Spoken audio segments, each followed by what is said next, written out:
নমস্কার বন্ধুরা, নবমীর সকালে আপনাদের স্বাগত। তো কাল গেছে সারাদিন উপোসে, লুচি নিরামিষ, কিন্তু আজকের দিনটা খুবই আনন্দর। আজকে আমিষ, আজকে অনেক আইটেম হবে, বাড়িতে অনেক লোকজন, অনেক আনন্দ হইচই। তো আজকে আমাদের বাড়িতে কিন্তু অনেক আইটেম হবে, আজকে সব আমিষ আইটেম হবে আমাদের। আমার মা, আপনারা তো জানেন, উনি রান্না করতে ব্যস্ত, সব সময় আগে রান্না। তো রান্নার জন্য উনি খুব ব্যস্ত ব্যস্ত করছে, যেহেতু অনেকটাই লোক আমরা বাড়িতে একসঙ্গে খাই। তার মধ্যে আরও কিছুটা লোক এসছে, আমার মামার বাড়ির লোকজনও এসছে। তো আজকে আমরা মোটামুটি 40 জন মতন আছি।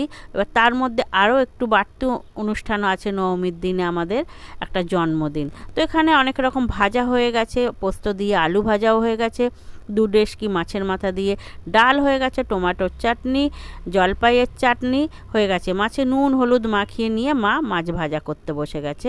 মাছ আজকে দই কাতলা হবে, মাটন হবে। তো বাড়তি আনন্দটা হলো এই, আমার ভাইজির জন্মদিন। এরা এখানে থাকে না, এরা আন্ধ্রায় থাকে। তো এসছে এখানে, এদের আজকে এখানে জন্মদিনটা হবে। তো খুবই ছোট, বেশি বড় না। তো এখানে আমার মায়ের কিন্তু দই কাতলা হয়ে গেছে, দেখুন দই কাতলাটার কত সুন্দর কালার এসছে। তো আমার মা মোটামুটি সবই রান্না করতে পারে, বাঙালি রান্নাগুলো, আর সেগুলো কিন্তু খুব টেস্টিও হয়।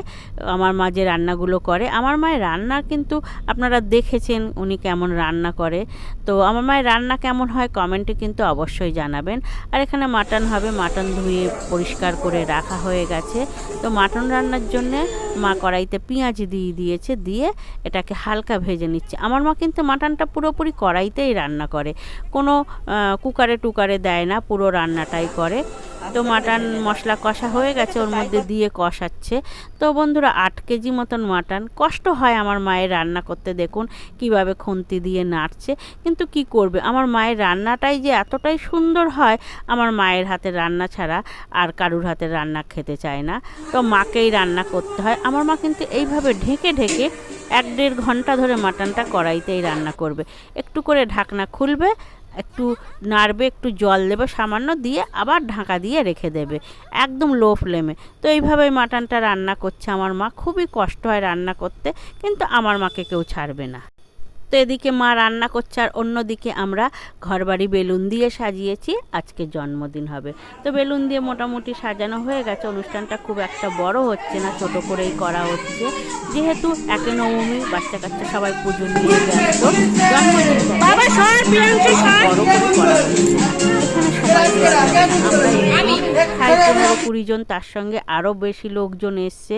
তো আজকে মোট আমাদের বাড়িতে খাবে 40 জন মতন। তো এখানে 2টো কেক আনা হয়েছে, একটা কেকে তো আমাদের বাড়ি হবে না, ওই জন্য 2টো কেক আনা হয়েছে। তো এখানে দেখুন কত আনন্দ হই হুল্লোড় করে আমরা সময় কাটাই। আমাদের বাড়িতে খুবই জমজমাট, আনন্দ হই হুল্লোড় করে আমরা কাটাই। হ্যাঁ, অশান্তি আছে, তবে সেটা সাময়িক, কিন্তু এই আনন্দটা খুবই এখন পাওয়া মুশকিল হয়ে গেছে। তো সেই আনন্দটা কিন্তু আমাদের বাড়ি আছে, খুবই আনন্দ করে আমরা দিন কাটাই। আর এই যে হলো বার্থডে গার্ল, এর বার্থডে আজকে। তো এখানে ওকে খেতে দেওয়া হচ্ছে। তো ওরা 2 বোন এসছে ঠাকুমা ঠাকুর দাদার সঙ্গে, এখানে ছোট করে অনুষ্ঠানটা করিয়ে দেওয়া হচ্ছে ওদের। তো আপনাদের কেমন লেগেছে আমাদের বাড়ির হই হট্টগোল কমেন্টে কিন্তু অবশ্যই জানাবেন। তো আমার মায়ের রান্না হয়ে গেছে, দেখুন মাটন একটু কষা কষাই রাখা হয়েছে, কেন অনেক আইটেম আছে। তো তো আমার মা কিন্তু এই যে ভাগ করে সবাইকে খেতে দিচ্ছে। আমার মার বড় দায়িত্ব, কি করব বলুন, মাকে কেউ ছাড়ে না, সবাই লাইন দিয়ে খেতে বসে গেছে। তো পরেও আরও বসবে, যেহেতু ছেলেগুলোই আগে বসে গেছে সবাই খেতে।